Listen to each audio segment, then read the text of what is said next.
Halo semuanya, kembali lagi bersama Ega. Kali ini Ega membuat video pembelajaran tentang bab 5 yang berjudul Ontologi, Epistemologi, dan Aksiologi untuk memenuhi tugas mata kuliah Filsafat Pendidikan dari dosen pengampu Bapak Dr. Muhammad Kristiawan, MPD. Adapun topik yang akan kita bahas yang pertama, apa itu ontologi? Yang kedua, apa itu epistemologi? Dan yang ketiga, apa itu aksiologi? Kemudian adapun tujuan pembelajaran yang ingin dicapai yaitu yang pertama untuk mengetahui apa itu ontologi, yang kedua untuk mengetahui apa itu epistemologi, dan yang ketiga untuk mengetahui apa itu aksiologi. Nah, jadi ada yang tahu apa sih ontologi itu? Kata ontologi berasal dari perkataan Yunani yaitu ontos, being, and logos, logics. Jadi ontologi adalah the theory of being qua being, atau teori tentang keberadaan sebagai keberadaan atau ilmu tentang yang ada. Ontologi diartikan sebagai suatu cabang metafisika yang berhubungan dengan kajian mengenai eksistensi itu sendiri. Ontologi mengkaji sesuatu yang ada sepanjang sesuatu itu ada. Di dalam berbagai pemahaman, ontologi terdapat beberapa pendapat pokok pemikiran. Di antaranya yang A, monoisme. Paham ini menganggap bahwa hakikat yang berasal kenyataan adalah satu saja, tidak mungkin dua. B. Dualisme. Aliran ini berpendapat bahwa benda terdiri dari dua macam hakikat secara asal sumbernya, yaitu hakikat materi dan hakikat ruhani, benda dan ruh, jasad dan spirit. C. Pluralisme. Paham ini beranggapan bahwa segenap macam bentuk merupakan kenyataan. D. Nihilisme. Berasal dari bahasa Yunani yang berarti nothing atau tidak ada. Dan yang E. Agotisme. Paham ini mengingkari kesanggupan manusia untuk mengetahui hakikat benda, baik hakikat materi maupun hakikat ruhani. Lanjut yang B, ada yang tahu nggak apa itu epistemologi?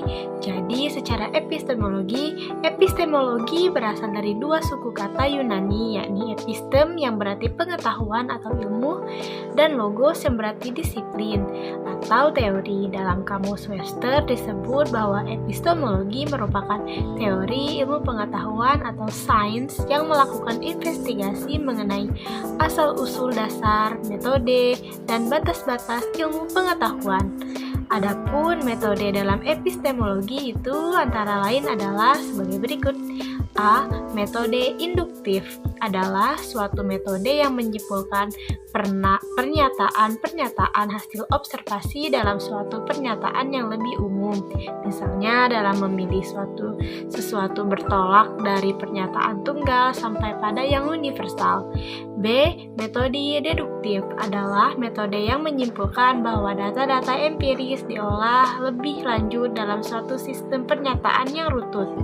C. Metode positivisme yang dipelopori oleh Auguste Comte 1984. Metode ini berpangkal dari apa yang diketahui faktual yang positif. Ia menyampingkan segala uraian dan persoalan di luar pada fakta. D. Metode kontemplatif. Pengetahuan yang diperoleh lewat intuisi ini bisa diperoleh dengan cara berkontemplasi seperti yang dilakukan oleh Al-Ghazali.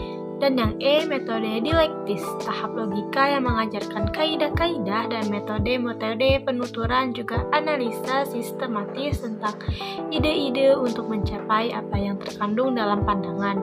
Nah, lanjut yang terakhir, ada yang tahu apa itu aksiologi? Jadi, ada beberapa definisi tentang aksiologi, yaitu yang satu, aksiologi berasal dari perkataan action Yunani berarti nilai, dan logos yang berarti teori. Jadi, aksiologi adalah teori tentang nilai. 2. Aksiologi dalam buku Jujun S. Surya Sumantri disebut sebagai teori nilai yang berkaitan dengan kegunaan dari pengetahuan yang diperoleh. 3. Menurut Barmel, aksiologi terbagi menjadi 3 bagian. Yang satu, moral conduct, yaitu tindakan moral melahirkan disiplin khusus yakni etika. 2. Aesthetic expression, yaitu ekspresi keindahan melahirkan keindahan.